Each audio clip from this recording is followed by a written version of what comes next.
اس وقت گلگت بلتستان میں سیاسی گہما گہمی عروج پر ہے. 24 حلقوں میں انتخابات ہو رہے ہیں اور تقریباً 396 کے قریب امیدواران جو ہے وہ ان انتخابی دنگل میں حصہ لے رہے ہیں.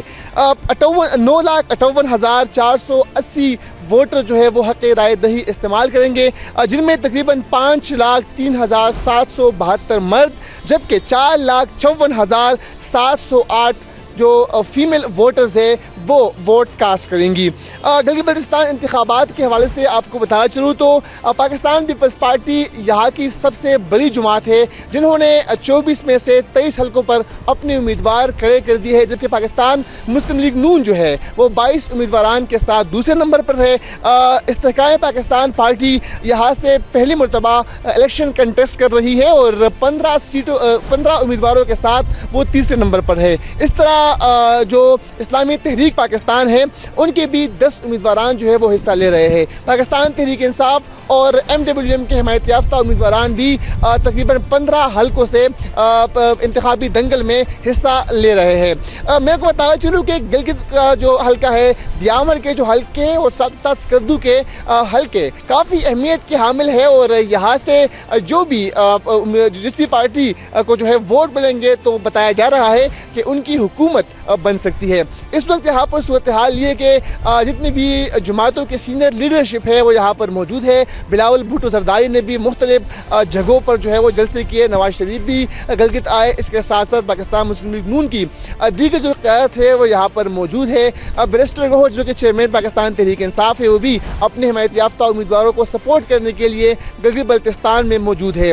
ہم جائیں گے ووٹرز کے پاس، ان سے بات چیت کریں گے کہ یہاں پر جب بھی الیکشن کا وقت آتا ہے تو دعوے، وعدے اور جو خطاب کے دوران بلند بانگ وعدے ہوتے ہیں وہ تو ہو جاتے ہیں، لیکن اس کے بعد گلگت بلتستان کے مسائل کی طرف توجہ کیوں نہیں دی جا رہی ہوتی، یا یہاں کے جو مسائل ہیں، ہیلتھ کا مسئلہ ہو، ایجوکیشن کا مسئلہ ہو، انفراسٹرکچر کا مسئلہ ہو، کمیونیکیشن کا مسئلہ ہو، سڑکوں کا جو نظام ہے وہ درہم برہم ہے، تو اس طرف حکومت جب بنتی ہے تو وہ توجہ کیوں نہیں دے رہے ہوتے. یا ماضی میں پاکستان پیپلز پارٹی کی حکومت رہی، پاکستان مسلم لیگ نون کی حکومت رہی اور پاکستان تحریک انصاف کی بھی حکومت رہی، تو ابھی تک یہاں کے مسائل پر توجہ کیوں نہیں دی گئی اور یہاں کے جو مسائل ہیں وہ حل کیوں نہیں ہوئے. آئیے جانتے ہیں ووٹر سے. دیکھیے جی، چلتے ہم یہاں پر پہنچ چکے ہیں. پاکستان پیپلز پارٹی کے کچھ ورکر میرے ساتھ موجود ہیں، ان سے بھی گلگت انتخابات کے حوالے سے بات کرتے ہیں. مجھے بتائیے گا، پیپلز پارٹی کا مفلر آپ نے پہنا ہوا ہے، کیا صورتحال ہے یہاں پر انتخابات کے حوالے سے؟ اور میں نے راستے میں بھی دیکھا آپ کے مسائل بہت زیادہ ہے، سڑکوں کا نظام اگر دیکھیں، ایجوکیشن کا نظام دیکھیں، ہیلتھ کا نظام دیکھیں، تو کیا توقعات ہے، کیا امید ہے پیپلز پارٹی سے آپ کی؟ بسم اللہ الرحمن الرحیم. ہمارے توقعات تو ابھی ہمارے پیپلز پارٹی کے اندر ہی ہے اور شروع سے ہیں، لیکن انشاءاللہ ہم یقین رکھتے ہیں پیپلز پارٹی کی پالیسی سے. تو ہماری بالخصوص میں اپنے جو جٹیال کے بارے میں آپ کو آگاہی کر رہا ہوں. تو ہماری جٹیال کے اندر پہلے یہ کوٹ مالا ہے، پوری یہ پرانا جو جٹیال یہاں سے پھیلا ہوا ہے اڈے تک جا کے ذوالفقار کالونی، نام جٹیال کا کوٹ مالا، یہ پرانا جو ایریا ہے یہی ہے. تو ہمارے مسائل زیادہ اس کے لیے کہ یہاں گورنمنٹ کے جو ادارے ہیں، 20-22 ادارے ہیں، بغیر کمپنسیشن دیے ہوئے نہیں دیے ہیں انہوں نے.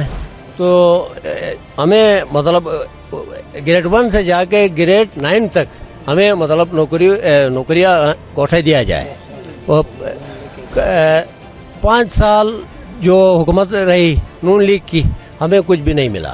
اچھا PTI کے 5 سال رہا، ہمیں کچھ بھی نہیں ملا. آپ بتائیے، آپ نوجوان ہیں، نوجوان یہاں پر کن مسائل کا شکار ہے، کون سے مسائل کا سامنا ہے آپ کو؟ بسم اللہ الرحمن الرحیم. میرا نام تحسین رضا ہے، میں پاکستان پیپل پارٹی کا جیالہ ہوں. انشاءاللہ یہ پاکستان پیپل پارٹی واحد پارٹی ہے جس نے یہ سیٹ اپ دیا تھا، یہ سیٹ اپ نیا متعارف کروایا تھا. آہستہ آہستہ ہمارا گورنمنٹ گئی، اس کے بعد نون لیگ کی گورنمنٹ آئی گلگت بلتستان میں. نون لیگ کی گورنمنٹ نے کچھ بھی نہیں کیا ہے. نون لیگ کا صدر حافظ الرحمان نے اپنے رشتہ داروں، اپنے یار دوستوں کو نوازا. اس کے بعد PTI کی گورنمنٹ آئی. خالد خورشید نے بھی اس طرح کیا، اپنے رشتہ داروں اور یار دوستوں کو نوازا. ہم پاکستان پیپل پارٹی کے صدر امجد حسین ایڈوکیٹ سے یہ توقع رکھتے ہیں